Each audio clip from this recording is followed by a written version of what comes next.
முதல்வர் மு.க.ஸ்டாலினோட டயர் வெடிச்சிச்சு. இதெல்லாம் ஏதோ ஒரு அறிகுறின்னு நீங்க பாக்குறீங்களா சார்? முருகனோட திருவிளையாளர் அவர் இவரை நம்மளை பொறுத்த வரைக்கும் முருகன் இன்னும் நல்லவரா இருக்காரு. உங்களை எச்சரிக்கிறேன் திருந்திக்கோங்கன்னு சொல்லி எச்சரிக்கை கொடுத்திருக்காரு. ரொம்ப கொடூரமா வக்கரமா அவர் இன்னும் உட்காரமானார்னா ஒரு செகண்ட் உங்களால தாங்க முடியாது. இது இவருக்கு புரியுதோ இல்லையோ, துர்கா ஸ்டாலின் அம்மாவுக்கு புரியும். பூர்ண கும்பத்தை பத்தின முழு விவரம் தெரியுமா? அதை அவமானப்படுத்தவனுக்கு பூர்ண கும்ப மரியாதை பண்ற பூசாரிகளும் ஐயர்களும் தான் முதல் குற்றவாளியா நான் சொல்லுவேன். எதுக்கு நீங்க அவங்கள செய்யறீங்க? உங்களுக்கு என்ன கட்டாயம் இருக்கு? அதை பத்தி தெரிஞ்சவங்களுக்கு செய்யணும்.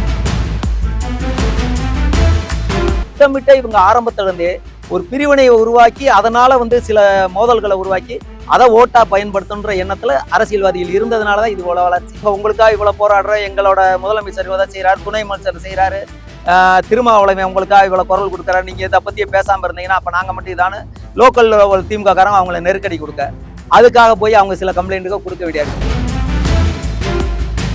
கள்ளத்தி மரத்துல இருந்த கொடியை காவல்துறையும் இவங்கள அகற்றினோன்னு யாரோ கொடி அகற்றிட்டாங்கன்னு கம்ப்ளைண்ட் பண்ண போறவங்க அப்ப கட்டணம் தானே கம்ப்ளைண்ட் பண்ண போனோம். அடையாளம் தெரிஞ்சிருச்சுல, அவங்களை ரிமாண்ட் பண்ணியா?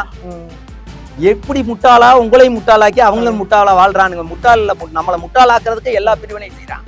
அது தீபத்து தானா இல்ல அதுல இது எத்தனை இருக்கான்னு சொல்லி ஆய்வு பண்றோன்னு சொல்றையே. அதே இது மத்திய அரசோட தொல்லியல் துறைய கீழே இருக்கிற அந்த தற்கால போய் அது இந்து கோயில் மேல கட்டின தற்காவா, அது உண்மையாவே அந்த இடத்தோட வரலாறு என்னன்னு பாருங்க. நானும் இப்ப எங்களுக்கு வழி சொல்லி கொடுத்தது யாரு? மு.க. ஸ்டாலின் தானே.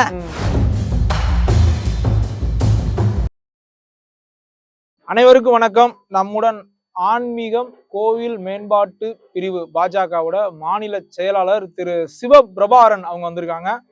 தொடர்ந்து இந்த திருப்பரங்குன்றம் கார்த்திகை தீப தூண் விவகாரம் குறித்து சுமார் 1/4 நூற்றாண்டு காலம் இந்த விவகாரத்துக்காக போராடி வரக்கூடியவர். இந்த திருப்பரங்குன்றம் விவகாரம் குறித்து நன்கு அறிந்தவர். தொடர்ந்து பாஜகவின் மூத்த தலைவர் திரு எச். ராஜா அவர்கள் எப்போதெல்லாம் இந்த திருப்பரங்குன்றம் விவகாரம் தொடர்பாக மதுரை மாவட்டத்தில் திருப்பரங்குன்றத்தில் அந்த பிரச்சாரத்தில் கலந்து கொள்கிறாரோ, எப்போதெல்லாம் திரு எச். ராஜா அவர்கள் திருப்பரங்குன்றம் மலை மீது ஏறுகிறாரோ அப்போதெல்லாம் கூடவே இருந்து அவருடன் சேர்ந்து பல போராட்டங்களில் ஈடுபட்டவர், பல முறை கைது செய்யப்பட்டவர் திரு சிவபிரபாரன் அவங்க நம்ம கூட இருக்காங்க. வணக்கம் சார். வணக்கம். வணக்கம். இப்ப நீங்க சமீபத்துல பாத்தீங்கன்னா திரு மூத்த தலைவர் எச். ராஜாவோட மலை ஏறி இருந்தீங்க ஒரு வாரத்துக்கு முன்னாடி. அதாவது கள்ளத்தி மரத்துல அந்த தர்காவோட கொடி இருக்கு, அதை கலட்டணும்னு சொல்லிட்டு அது ஃபர்ஸ்ட் அங்க போறீங்க, ஒரு இஷ்யூ ஆகுது. அதுக்கப்புறம் உங்களுக்கு ஆதரவா மக்களும் போராட்டத்துல ஈடுபடுறாங்க. ஆனா நீங்க மலையில ஏறிட்டு வந்த அடுத்த ஒரு சில மணி நேரங்களில், அதாவது ஒரு 48 மணி நேரத்திற்குள்ளாக அந்த கொடி கலட்டப்படுகிறது. அங்க என்ன சார் நடந்துச்சு? அந்த கொடி கலட்டப்பட்டதுக்கும் எங்களுக்கும் எந்த அதுக்கான கிரெடிட் எங்களுக்கு இல்லை, நீதிமன்றத்துக்கு. நீதிமன்றம் கொடியை அப்புறப்படுத்தணும், அது அத்துமீறிதான் நடந்ததுக்குன்றதுக்கு நீங்க வழக்கு தொட்டீங்களா, அந்த விஷயமாக நீங்க போலீஸ் கம்ப்ளைண்ட் கொடுத்தீங்களான்னு கேள்வி கேட்டதுக்கு அப்புறம் வேறு வழி இல்லாம கண் துடைப்புக்காக ஒரு கம்ப்ளைண்ட்டை கொடுத்துட்டு அந்த கம்ப்ளைண்ட்டை பெண்டிங்கிலே வச்சிருந்தாங்க. நாங்கள் அங்கே கீழே போகிற வரைக்கும் காசி விஸ்வநாதர் கோயிலில் தரிசனம் பண்ணுறதுக்காக மட்டுமே பிளான் பண்ணி தான் போனது. ஏன்னா முதல் முறை போன ஜனவரியில் அவங்க அண்ணன் அவங்க மேலே வந்தப்போ சட்ட ரீதியாக நமக்கு நியாயமான தீர்ப்புகள் கிடைச்சா மேலே ஒரு பூஜை பண்ணணும்னு மனசில் நினச்சிருந்தேன். அதனால போகலாம் அப்படின்னு சொன்னாங்க. அதனால நாங்கள் அவரை நாங்கள் ஒன்றும் சொல்லலை. ஏன்னா பிரார்த்தனைக்காக ஏறணுன்றப்ப அது எதுக்கு, சரி அவங்களோட சேர்ந்து போவோன்னு போனோம். கீழே பழனியாண்டவர் கோயில்கிட்ட இருந்துட்டு அந்த கள்ளத்தி மரத்துக்கிட்ட இருந்து ப்ரெஸ் மீட் நடந்துக்கிட்டு இருக்கையில பார்த்தா கொடி அப்புறப்படுத்தலை. ஆனால் கொடியை இவங்க கம்ப்ளைண்ட் பண்ணி அப்புறப்படுத்துறதாக நாங்கள் நினச்சிக்கிட்டு இருந்தோம். அவங்க சொல்லலை, மக்களும் அப்படி தான் நினச்சிக்கிட்டாங்க. அதனால் கம்ப்ளைண்ட் ஆயிடுச்சு, அவங்க எடுத்திருப்பாங்கன்னு. எடுக்கலை. அது கேட்டதுக்கப்புறம் இல்லைங்க அது அதுக்கான ப்ராசஸ் நடக்குதுன்னு மட்டும் சொன்னாங்க. சரி அவ்வளோ தூரம் நாங்கள் நெல்லித்தோப்பு வரைக்கும் போயாச்சு. அங்கே அப்படியே அந்த கள்ளத்தி மரத்தோட இன்னைக்கு நிலைமை என்ன அதுன்றதை நம்ம தெரிஞ்சுக்கிறணும். இன்னொன்று அந்த கார்த்திகை தீபத்தூணை நில அளவை கல்லுன்னு சொல்கிறாங்க. அவங்க பார்வைக்கு அப்படி தெரியுதுன்னா நம்ம பார்வைக்கு அது என்னன்றதை நம்ம பார்த்துக்கிறணும்னு ஒரு முடிவெடுத்தாங்க. அதனால போகணுன்றப்ப அது முழுமையான கடும் எதிர்ப்பு. மேல முதல்ல அந்த கடுமையான எதிர்ப்புன்னா உங்களுக்கு அங்க உள்ள இஸ்லாமியர் தரப்புல இருந்து இருப்பா அல்லது காவல்துறை தரப்புல இருந்து? காவல்துறை தரப்புல இருந்து 5 பேரு தான், போலீஸாரு, எஸ்ஐ, இன்ஸ்பெக்டர் எல்லாம் இருந்தாங்க. அப்பதை தாண்டி கீழே நாங்க அங்க போகணும்னு சொன்னோன்னா ஸ்ட்ரென்த்தை கூட்டுறதுக்காக 3 மணி நேரமா வாக்குவாதம் பண்ணி இந்த மாதிரி கரடு முரடான பாதைகள்ல ஏறுறப்ப தடுக்கிறதுக்கு ஏற போடுறது நிப்பாட்டுறது பேசுவார்த்தை பண்ணிக்கிறோம். ஸ்ட்ரென்த்தை கூட்டுறதுன்னா காவல்துறை ஸ்ட்ரென்த்தை கூட்டி மேல கூட்டு வந்து நம்மள அரெஸ்ட் பண்றதுக்காகன்றதுக்காக ஒரு முயற்சியில அந்த மாதிரியே பண்ணிக்கிட்டு இருந்தாங்க. இவங்க இதை செய்ய செய்ய வந்து நமக்கு வந்து சந்தேகம் வலுத்துருச்சு. உண்மையாவே அந்த கொடி மரம் வந்து எதுவும் சேதப்பட்டிருக்குமா? ஏன்னா இவ்வளவு தூரத்துக்கு கள்ளத்தி மரம் வந்து சேதப்படுத்தி இருக்க வாய்ப்பு இருக்கா? அது நம்ம தெரிஞ்சுக்கிறாம போக கூடாது. இவ்வளவு வந்து போர்ட்ஸை நிப்பாட்டி இவ்வளவு தடுக்க வேண்டிய அவசியம் என்ன இருக்கு? கள்ளத்தி மரம்ன்றது ஒரு இந்து கோயிலோட ஸ்தல விருட்சம். ஸ்தல விருட்சத்தை போய் வழிபாடு பண்றதுன்றது நம்மளுக்கு பாரம்பரியமா இருக்கிற விஷயம். அது வந்து இந்த கொடியை கட்டலைன்னா அவ்வளவு தூரம் யார் ரிஸ்க் எடுத்து போறது இல்லை. சரி, அது என்னன்னா அதையும் பார்த்துருவோம் இதையும் பார்த்துருவோம் கேட்டா அவ்வளவு கடுமையா எதுக்கவும் தான் பார்த்தே ஆகணும். இல்லைன்னா எவ்வளவு நாள் ஆனாலும் நான் இங்கேயே தருணா இருப்பேன், உண்ணாவிரதம் இருப்பேன், கீழே இறங்க மாட்டேன்னு அவங்க வார்த்தை சொன்னதுக்கு அப்புறம் திரு மூத்த தலைவர் எச்சராஜா அண்ணன் சொல்றாங்க, அதாவது கள்ளத்தி மரத்தை பார்க்காம நான் மலையில இருந்து இறங்க மாட்டேன், இங்கே அப்படி இல்லைன்னா இங்கே நான் தர்ணா போராட்டம் நடத்துவேன்னு சொன்னதுக்கு அப்புறம் தான் அதுக்கப்புறம் கீழே இருந்து டிசி வந்தாங்க, ஏசி அந்த அம்மா வந்தாங்க.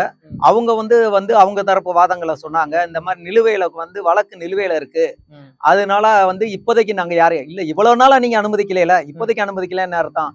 இந்த வாக்குவாதம் இந்த 4 மணி நேரத்துல சுமார் ஒரு 30-40 பெண்களும் ஆண்களும் வந்து அந்த தர்காக்கு போய்கிட்டு இருக்காங்க. அதாவது இஸ்லாமியர்கள் அவங்க போறப்ப நம்மளே ஒதுங்கி பாதையை வழி விடுறோம்.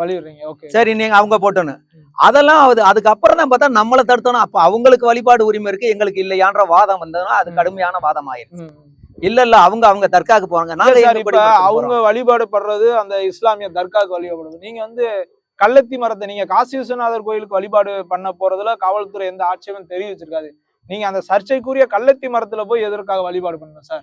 கள்ளத்தி மரத்துல பிரச்சனை உருவாயிருச்சுல, அது சரியா இருக்கான்னு பார்க்கணும்ல. மரத்தை வழிபாடு பண்ணலாம்ன்ற ஒரு வழிமுறை இந்து மதத்துல இருக்கா?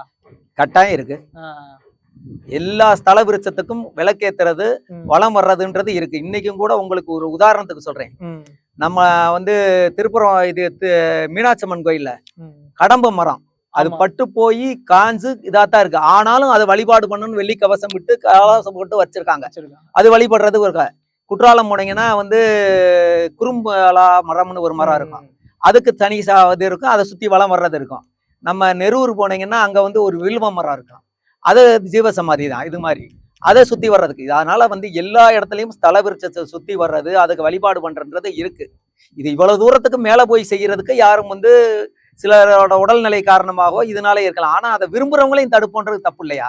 இப்ப நீங்க ஒரு 1/4 நூற்றாண்டு காலமாக இந்த திருப்பரங்குன்றம் கார்த்திகை தீப தூண் விவகாரத்துல நீங்க தொடர்ந்து வந்து உங்களுடைய போராட்டத்திலும் சரி ஆர்ப்பாட்டத்திலும், ஏன்னா நீங்க வந்து இந்து முன்னணியில இருந்து வந்தவங்க, கிட்டத்தட்ட ஒரு 20-25 வருஷத்துக்கு முன்னாடி இந்து முன்னணியில இருந்தவங்க, இந்து முன்னணி மாவட்ட தலைவரா இந்த திருப்பரங்குன்றம் இந்து முன்னணி ஒருங்கிணைந்த மாவட்டம். இப்ப மாதிரி நகர் புறநகர்லாம் இல்ல. இப்ப நம்ம இருக்கிற இடம் பாத்தீங்கன்னா திருப்பரங்குன்றம் பக்கத்துல இருக்கிற ஒரு மலை. இங்க இருந்து பாத்தீங்கன்னா ஃபுல்லா திருப்பரங்குன்றம் மலை ஃபுல்லா போக்கஸ் ஆகுது. அங்க உள்ள அந்த கார்த்திகை தீப தூணும் மேல இருக்கு, தர்கா இருக்கு, கோபுரம் இருக்கு, அந்த மோட்ச தீபம் ஏத்துற இடமும் இருக்கு. நீங்க ஆரம்ப கட்டத்துல இந்த பிரச்சனை எப்ப இருந்ததுன்னா 1991 காலகட்டம்லாம் வந்து அந்த தீபத்தூண்ல தீப ஏத்துறோம்ன்ற பிரச்சனை இருந்தது. அதுக்கு முன்னாடி சின்ன கருப்பத்தேவர் பெரிய லெவல்ல ஒரு 50 வருஷத்துக்கு முன்னாடி தொடங்கி அது அப்படியே முடிஞ்சிருச்சு. அதுக்கப்புறம் விஸ்வரூபருக்கு 91 காலகட்டங்கள்ல தான். இப்ப இங்க இருக்கிற அந்த கார்த்திகை தீப தூண் இருக்குல்ல சார், மேல இருக்கிற அந்த இப்ப கனிமொழி சொன்ன அந்த சர்வேக்கள் இருக்கு இல்லையா, அது கார்த்திகை தீப தூண், திமுக அந்த சர்வேக்கள் அந்த இடத்துல வந்து தீபம் ஏத்துனதுக்கான ஆதாரமே இல்லைன்றாங்க திமுக தரப்புல இருந்து. திமுக தரப்பு அப்படிதான் சொல்லணும், இஸ்லாமியர் தரப்பும் அது முன்னாடி ரகுபதி அவர்கள் சொல்றாங்க 200 ஆண்டு காலமாக அந்த தீபத்தூணில் தீபம் ஏற்றுவதற்கான அந்த ஒரு ஆதாரம் இல்லைன்றாங்க. அதெல்லாம் இல்ல. அதாவது பிரிட்டிஷ்காரங்க காலத்துல இடையில வந்து ஏற்பட்ட இந்த 2ஆம் உலக போர் காலத்துல மலை மேல இந்த உயரமான இடங்கள்ல விளக்கு வைக்கிறது, இந்த லைட் போடுறது இதெல்லாம் இருக்கக்கூடாதுன்னு அந்த போர்க்கால நடவடிக்கையாக உள்ள விஷயத்துல அந்த தீபத்தூண் விஷயத்துல தீபம் ஏற்றுறது நின்று போனது. அதுக்கப்புறம் வந்த சில சிவாச்சாரியர்களோ கொஞ்சம் சோம்பேறித்தனப்பட்ட ஆன்மீக அந்த உரிமைதாரர்களோ சரி அவ்வளவு தூரம் என்ன ஏத்திக்கிட்டு யாரு கேட்க போறான்னு கீழே ஏத்த ஆரம்பிச்சிருக்காங்க. சிலரோட சோம்பேறித்தனத்தினால கீழே வந்ததே ஒழிய அன்னைக்கும் அவங்க தடுத்து கீழே வரல. இஸ்லாமியர்கள் தடுத்ததுனால கீழே வரல, மேலதான் நடந்துகிட்டு. சோம்பேறித்தனமா வழிபாடு விஷயத்துல நம்மளை கேட்க யாரு இருக்கா, அந்த அறநிலைத்துறைன்ற ஒரு விஷயம் வந்தோன்னா இனி நம்மளை கேட்க யாரு இருக்கான்ற ஒரு அசால்ட் வந்ததுனால அதுல ஆன்மீகத்தை பத்தின எந்த ஒரு புரிதலும் இல்லாத அதுல நம்பிக்கை இல்லாத நிர்வாகிகள்லாம் அறநிலைத்துறை நிர்வாகிகளா வந்ததுனால அதை அசால்ட்டா விட்டாங்க. அதுல உள்ள விஷயம் எங்க உரிமை அங்கதான் பண்ணணும்ன்ற விஷயத்த உருவாக்குனதுக்கு அப்புறம் உயிர் பலியே நடந்திருக்கு. ராஜகோபாலன்ஜி, பரமசிவன்ஜி. அப்ப நீங்க மாவட்ட தலைவர் இல்லையா? இல்ல அவர் மாநில இதா இருக்கிறப்ப நான் அவர் வெறும் இந்து முன்னணியோட ஆதரவாளராக மட்டுமே அவர் தான் என்னைய முதல்ல என்னைய பார்த்து இப்படி ஒரு அமைப்புகள் இருக்கு, RSS ஒரு அமைப்பு இருக்கு, இந்து முன்னணி ஒரு அமைப்பு இருக்கு, அதுல நான் இந்த பொறுப்புல இருக்கேன், அதற்கான விஷயங்கள் இப்படி பண்ணிக்கிட்டு இருக்கோம்னு சொல்லுவாங்க. அன்னைக்கு எங்களுக்கு அது புரியல. அவர் பேசி பேசி பேசி உருவானதுதான் நம்மளுக்கு இந்த உணர்வு. நான் உள்ள வந்ததே யாரும் இன்னைக்கு மாதிரி 10 வருஷம் ஆட்சியில இருக்கு, நாளைக்கு நமக்கு பதவி வந்துடும், MLA சீட்டு கிடைச்சிடும், அப்படி எண்ணத்துல வர்றதில்ல. ராஜகோபாலன் வெட்டி குத்து இதுக்கு ஒரு சதை புண்டமா அவர் வீட்டு வாசல் நிக்கிறாங்க. தகவல் தெரிஞ்சு போய் பாக்குறேன் கடக்க.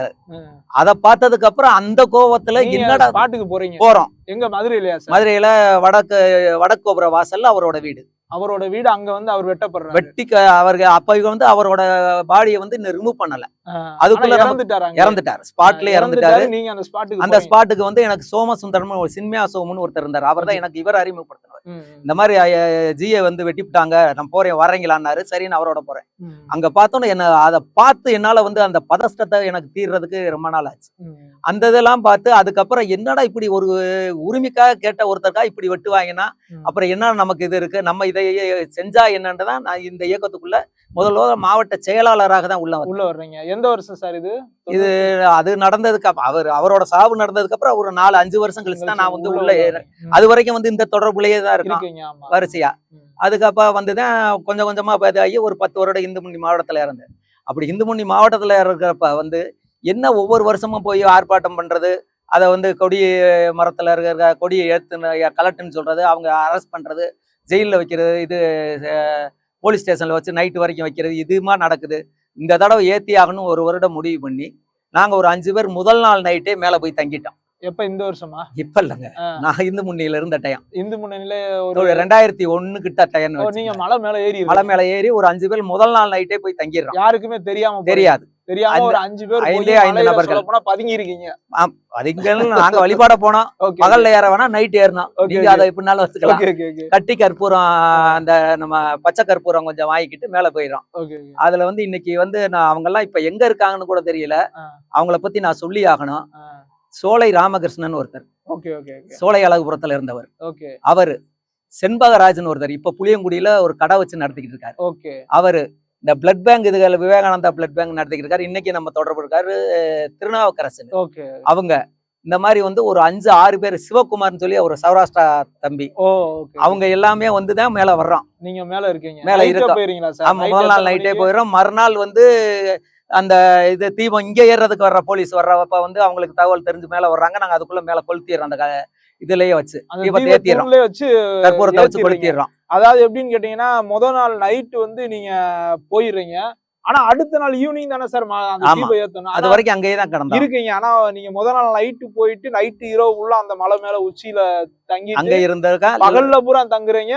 மாலை நேரத்துல அந்த தீபத்தூண்ல, அதாவது இன்னைக்கு கனிமொழி அவர்கள் சொல்லக்கூடிய சர்வேக்கள், அதாவது தீபத்தூண்ல, கார்த்திகை தீபத்தூண்ல தீபம் ஏத்திடுறோம். அன்னைக்கு ஏற்பட்ட வழக்குல ஒரு 3 பேர் அப்பயே செய்து, நானு இன்னொருத்தர் வேற வழியே சரிவான பாதையில இறங்குறோம், கம்ப கொண்டு ஏறிறாங்க. அந்த வழியில போலீஸ் அவர் வர முடியல, அதனால நாங்க அரெஸ்ட் இல்ல. நாங்க யாருன்றது அவங்களுக்கு தெரியாது. அதுல அந்த செண்பகராஜ்ன்றவரும் கடுமையா பாதிக்கப்பட்டாரு தடியடியில. ஒருத்தர் 2 பேர் ரிமாண்ட் ஆனவங்க பெயில் கிடைச்சும், அன்னைக்கு இன்னைக்கு 1000 பேர் வர்றாங்க கட்சின்னு, பெயில் கிடைச்சும் சூரிட்டி கொடுக்க முடியாம 3 வாரம் உள்ள இருந்தாங்க. 3 வாரங்களா? வெயிலுக்கு முன்னாடி 3 மாசம். 3 வாரமா எங்களால சூரிட்டி கொடுக்க முடியல. ஐயோ, இந்து முன்னியாலா அவங்களுக்கு சூரிட்டி கொடுத்தா நமக்கு எதுவும் பிரச்சனை ஆயிருமோ, இப்படி. அது குறைந்தது 5000 ரூபாய் பெருமான சொத்துள்ள சொத்து வரி பத்திரம் வேணும், அன்னைக்கு வரி ரசீது வேணும். அந்த நிலையில நம்ம பொறுப்பாளர்கள் யாரும் இல்ல. அந்த மாதிரி எல்லாம் இருந்து அவங்களுக்கு எல்லாம் இன்னைக்கு அவங்களை எங்க இருந்தாலும் அவங்கள பார்த்து இந்த தீபம் ஏத்தவங்களையும் அவங்களுக்கு ஒரு மரியாதை பண்ணணும்ன்றது என்னோட மனசுல இருக்கு. 2 பேரோட விலாசம் நமக்கு தெரியும். இன்னும் 3 பேர் நம்ம நிச்சயமா உங்களை மாதிரியா நிறைய பேர் ஒரு நபருக்கெல்லாம் நம்ம சேனல் பேட்டி கொடுத்தவர் தான், மேலூரை சேர்ந்தவருக்கு. காவல்துறை அடிச்சதுல ஒரு பக்கம் இப்போ வரையுமே காது கேட்கலன்றாரு. அதாவது செல்லத்துறை 91ல அவரும் இந்து முன்னணியில இருந்தாரு. நான் அப்ப ஒருங்கிணை மாவட்டமா இருந்தப்ப அவர் அந்த மேலூருக்கு பொறுப்பாளர் இருந்தாரு. மாவட்டம் எங்க 2ஆ பிரிச்சப்ப அவர் புறநகர் மாவட்ட தலைவர் ஆனார். கண்டிப்பா அன்னைக்கு வந்து பாத்தீங்கன்னா இப்ப நீங்க இந்து முன்னணியில பயணிச்ச காலத்துல பாத்தீங்கன்னா உங்களுக்கு வந்து எம்எல்ஏ நிக்கணும், எம்பி நிக்கணும், எந்த ஒரு எதிர்பார்ப்பு இருக்காது. அன்னைக்கு பாஜகவும் இந்த அளவுக்கு வளர்ச்சி அடையல. அப்படி ஒரு காலகட்டங்கள்ல பாத்தீங்கன்னா மலையில நம்மளுக்கு தீபம் ஏற்ற வேணும் அப்படின்ற எந்த ஒரு அதாவது சுயலாபம் இல்லாம தான் நீங்க போயிருக்கீங்க. அப்படி இருக்கிறவர்கள்லாம் நீங்க வந்து அதாவது எங்களை இந்த மீடியா மூலியமா நாங்க வச்ச அந்த இந்துக்களின் கோரிக்கையாக கூட அடுத்து ஒரு முறை இந்த தீபம் ஏற்றப்படும் போது அவர்களெல்லாம் மேடையில வைத்து மரியாதை மரியாதை செய்யணும் நமக்கு செய்ய விருப்பம் வேண்டும். இருக்கு, ஆமா. பார்ப்போம். ஏன்னா இது முருக பக்தர் மாநாடு டயத்திலே அவங்கள நம்ம ஒருங்கிணைக்கணும்னு நினைச்சா முடியல. ஆனா ராஜகோபால்ஜி குடும்பத்தை வந்து கூட்டு போய் அவங்களுக்கு அவங்களால மேடை வரைக்கும் வேணான்னு அவங்களே சொன்னாங்க. அவங்களுக்கு வந்து அங்க அந்த அறுபடை வீட்டுல வச்சு மரியாதை பண்ணி இந்து முன்னணியோட மாநில அமைப்பாளர் எல்லாம் வந்து மரியாதை பண்ணி அவங்களுக்கு ரொம்ப ஒரு இதா நடந்துக்கிட்டாங்க. ஒரு நெகிழ்வான நிகழ்ச்சியா இருந்துச்சு. அது மாதிரி அந்த அடிமட்ட தொண்டர்களும் சில பேரை வந்து நம்ம கௌரவிக்கிற கடமை நமக்கு இருக்கு. இப்ப வரக்கூடிய இந்த 2026 சட்டசபை தேர்தல் சார், இந்த திருப்பரங்குன்றம் கார்த்திகை தீப இஷ்யூ எந்த அளவுக்கு பிரதிபலிக்கும்? ஏன்னா ஆல்ரெடி திருப்பரங்குன்றம் சட்டமன்ற தொகுதி திமுகவுக்கு எதிராக அதிமுக கைவசம் தான் இருக்கு. இந்த திருப்பரங்குன்றம் இஷ்யூ தமிழ்நாடு முழுவதும் எதிரொலிக்குமா? கட்டாயம் எதிரொலிக்கும். இதுல என்னன்னாங்க, முதல்ல இந்த விஷயத்துக்கு வந்து நான் வந்து மனசாட்சிக்கு ஒருத்தர் நன்றி சொல்லணுமா, மு.க. ஸ்டாலினுக்கு திமுகவுக்கு நன்றி சொல்லுவேன். அவங்க பாட்டுக்கு நீதிபதி சொன்னோன்னே அறநிலையத்துறையே போய் இங்கே வைக்கிற அண்டாவை மேலே போய் வச்சு பொருத்தி விட்டுருப்பா, யாரும் பக்கத்தில் போகக்கூடாது, வரக்கூடாது, யாரும் இதுக்கான கிரெடிட் எடுத்தக்கூடாதுன்னு அவர் ஒரு முடிவு பண்ணியிருந்தா அது ஒரு நாள் செய்தியோட முடிஞ்சிருக்கும். ஆமா. அதை நான் என்னோட திறமையை காட்டுறேன்ற பேர்ல வீம்புக்கு வந்து இந்துக்களை ரொம்ப இலக்காரமா நினைச்சு முருக பக்தர்களை ரொம்ப அசால்ட்டா வந்து எடை போட்டு அவர் பண்ணின இந்த வேலையினால இந்த விஷயம் வந்து தமிழ்நாடு முழுவதும் பரவுச்சு. சரி, அதோடையாவது விட்டு தொலைவாங்களா?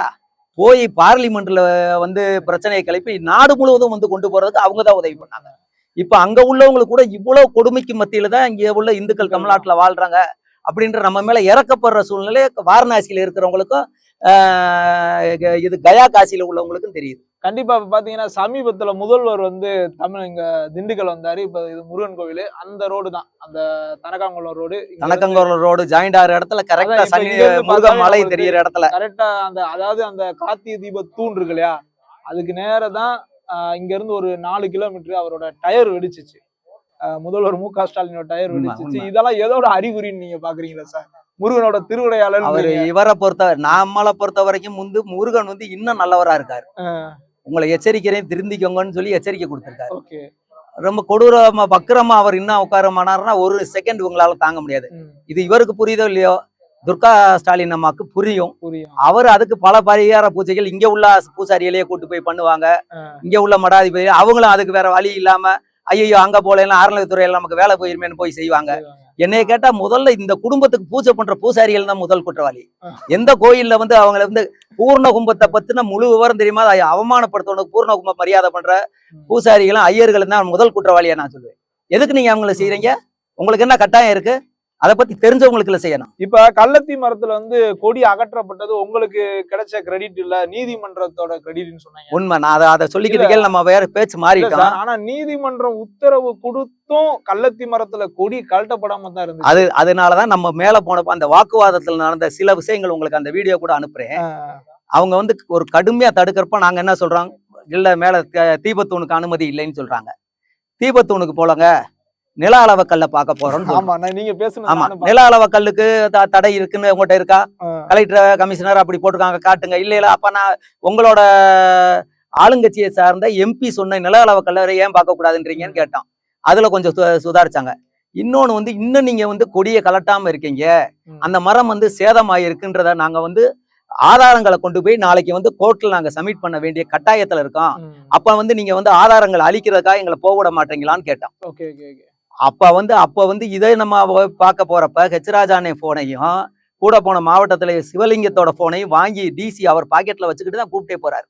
போன மாதிரி வந்து கொடியும் அகற்றப்படல, அதுக்கான ஆதாரத்தை போட்டோவை எடுக்க விடல. அதை தாண்டி வந்து அங்க இருக்கிற பெரிய கிளைகள் எப்படி வந்து என்னோட சைஸ் உள்ள கிளைகள் உள்ள 2 வந்து அறுத்திருக்காங்க, கட் பண்ணியிருக்கு. அந்த கொடி வந்து வெளியே தெரியணுன்றக்காக இல்ல கொடி கட்டுறதுக்கு வந்து இடைஞ்சலா இருக்குன்றக்காகவோ. அப்ப வந்து ஒரு ஸ்தல விருட்சத்தை வெட்டுறதா அறுக்கிறதுன்றது வந்து அதை வந்து சேதப்படுத்தின விஷயம் தானே. இதுக்காக இது கோர்ட்ல போய் இது ஒரு கண்டெம்ட் ஆயிடக்கூடாதுன்ற கோர்ட்டுக்காக பயந்துதான் அவங்க செஞ்சாங்க ஒழிய நமக்காக செஞ்சாலாம் செய்யல. இப்ப வந்து பாத்தீங்கன்னா கார்த்திகை தீப தூணு சார் உயர் நீதிமன்றம் உத்தரவு கொடுத்துருது, மலை மேல உச்சியில உள்ள கார்த்திகை தீப தூண்ல தீபம் ஏற்றலாம்னு சொல்லிட்டு. அந்த பரபரப்பு வந்து பாத்தீங்கன்னா மக்களும் பெரிய எதிர்பார்ப்புல கிட்டத்தட்ட ஒரு 100 ஆண்டு கால போராட்டத்துக்கு முன்னாடி காத்தி தீபம் ஏத்த போறாங்க அப்படின்ற மக்களும் ஒரு எதிர்பார்ப்புல இங்க கூடியிருக்காங்க. ஆனா இஸ்லாமியர் தரப்புல இருந்து ஒரு பதிவோ ஒரு போஸ்டரோ எந்த ஒரு சின்ன எதிர்ப்பும் இல்ல. அவங்கள இங்க உள்ள உள்ளூர் இஸ்லாமியர்களுக்கு இதுல எந்த பிரச்சனையும் இல்லைங்க. ஏன்னா அவங்களுக்கு வந்து அன்றாட காலையில இருந்துருச்சா மதுரையிலே நான் வந்து ஒரு நாளைக்கு 2 தடவை வந்து அந்த முகத்தையும் திருப்பி பாக்குறோம். அது திருப்பரங்குன்றத்துல 10 முறை அவங்களதான் சுத்தி வரணும். அதனால நமக்குள்ள எதுக்குன்ற விஷயத்துல தான் அவங்க இருக்காங்க. ஆனால் இங்க வர்ற இந்த ஜமாத்துல வந்து பல ஜமாத்துகள்ல இருந்து கேரளால இருந்து சில அடிப்படைவாதிகள் வந்து பல விதமான யூனிஃபார்மா என்னமோ அரபு கண்ட்ரியில வாழ்ற மாதிரி பரதா போட்டுக்கிட்டு வர்றது, அவங்கதான் இந்த நான்வெஜ் பாக்கெட்டை தூக்கிட்டு போறது, இந்த மாதிரி வெளியூர் ஆள்கள் வந்துதான் இங்க பிரச்சனையை கிளப்புறாங்க. அதனால இவங்க பிரச்சனையை கிளப்ப விரும்பல. அது பாட்டுக்கு இருந்தால் அவங்க பாட்டுக்கு வந்து அவங்களோட தீபத்தை ஏத்திக்கிட்டு. நான் இந்து முன்னணி மாவட்ட தலைவராக இருந்தப்ப ஒரு பீஸ் கமிட்டி மீட்டிங் கலெக்டர் ஆபீஸ்ல நடக்கிறப்ப அங்க உள்ள ஜமாத் தரப்பு எழுதியே கொடுத்தாங்க. நாங்களும் அது கையெழுத்து போட போறோம். இல்ல இந்த வருஷம் பண்ண முடியாது, அடுத்த வருஷம் பார்ப்போம், கால கம்மியா இருக்கு அப்படின்னு சொல்லி அந்த டிஆர்ஓ சொன்னோன்னா நாங்க அந்த இதை விஷயம் இந்த கூட்டத்தை புறக்கணிக்கிறோம்னு சொல்லி வெளியே வந்தோம். அவங்களே சரின்ட்டாங்க. அப்புறம் என்ன உனக்கு கால அவகாசம் இருக்கு, அவங்க பிரச்சனை யாருன்னு சொல்றீங்களோ அவங்களும் சரின்ட்டாங்க, நாங்களும் வரலான்ட்டோம். அதை ஏன் செய்ய மாட்டேங்க? அவ திட்டமிட்ட இவங்க ஆரம்பத்துல இருந்தே ஒரு பிரிவினையை உருவாக்கி அதனால வந்து சில மோதல்களை உருவாக்கி அதை ஓட்டா பயன்படுத்துன்ற எண்ணத்துல அரசியல்வாதிகள் இருந்ததுனாலதான் இது போல வளர்ச்சி. இப்ப வந்து இவங்க வேற வழி இல்லாம சில கம்ப்ளைண்ட்கள் கொடுக்குறாங்க. அதுல குறிப்பாக ஒண்ணு சொல்றேன், இந்த திமுக காரங்களுக்கு அடிப்படை அறிவே கிடையாது. அவன் சொல்றத நினைச்சு நீ கம்ப்ளைண்ட் பண்ணி நீ உங்களோட இருப்பிடத்தை இழக்காதீங்கன்னு நான் சொல்றேன். என்னன்னா இவங்க சொன்னதுனால என்ன, நாங்க உங்களுக்காக இவ்வளவு போராடுறோம், எங்களோட முதலமைச்சர் இதை செய்யறாரு, துணை முதலமைச்சர் செய்யறாரு, திருமாவளவன் உங்களுக்காக இவ்வளவு குரல் கொடுக்குறாரு, நீங்க இதை பத்தியே பேசாம இருந்தீங்கன்னா அப்ப நாங்க மட்டும் இதானு லோக்கல் திமுக காரங்க அவங்களை நெருக்கடி கொடுக்க, அதுக்காக போய் அவங்க சில கம்ப்ளைண்ட்டுக்கு கொடுக்க வேண்டியாருச்சு. கள்ளத்திமரத்து கொடியை கட்டினது யாருன்னு அடையாளம் தெரியாத நபர்கள் எஃப்ஐஆர்ல போலீசார் போட்ட எஃப்ஐஆர்ல அடையாளம் தெரியாத சில நபர் கட்டினாங்க. நாங்க தேடிக்கிட்டு இருக்கோம். கள்ளத்தி மரத்துல இருந்த கொடியை வந்து காவல்துறையும் இவங்கள வந்து அகற்றினோன்னு யாரோ வந்து கொடி அகற்றிட்டாங்கன்னு கம்ப்ளைண்ட் பண்ண போறவங்க அப்ப கட்டணம் தானே கம்ப்ளைண்ட் பண்ண போனோம். அடையாளம் தெரிஞ்சிருச்சுல, அவங்களை ரிமாண்ட் பண்ணியா? எப்படி முட்டாளா உங்களையும் முட்டாளாக்கி அவங்களும் முட்டாளா வாழ்றானுங்க. நம்மளை முட்டாளாக்குறதுக்கு எல்லா பிரிவினையும் செய்யறான். அதோட விட்டாங்களா? மேல இருக்க கொடி மரத்தை இது தீபத்தூணை போய் தமிழ்நாடு தொல்லியல் துறையை விட்டு நாங்க ஆய்வு பண்றோம், அது வந்து தீபத்தூணு தானா இல்ல அதுல இது எத்தனை இருக்கான்னு சொல்லி ஆய்வு பண்றோம்னு சொல்றையே. அதே இது வந்து மத்திய அரசோட தொல்லியல் துறைய கீழே இருக்க அந்த தர்கால போய் அது இந்து கோயில் மேல கட்டின தர்காவா, அது உண்மையாவே அந்த இடத்தோட வரலாறு என்னன்னு பாருங்க. நானும் இப்ப எங்களுக்கு வழி சொல்லி கொடுத்தது யாரு? மு.க. ஸ்டாலின் தானே. அப்ப அப்படி போனா என்ன ஆகும்? அது இதைத்தான் அன்னைக்கு என்ன சொல்ற, அது ஒரு அயோத்தி மாதிரி நீங்க இல்லாத இடத்துல உருவாக்கி இருக்கீங்க, உங்களுக்கு ஒரு இடம் தர்றேன் போய் தனியா போய் பண்ணிக்கோங்கன்னு சொல்லுவோம். இதுக்கு எல்லாம் வழி கொடுத்தது அந்த தர்காவை காலி பண்றதுக்கான எல்லா வேலையும் கூட இருந்தே பண்ற வேலை திமுக தான் பண்ணிக்கிட்டு இருக்கு. இது அவங்க இஸ்லாமியர் புரிஞ்சுக்கிறேன். ஓகே, ரொம்ப நன்றி சார். நல்லது, வணக்கம்.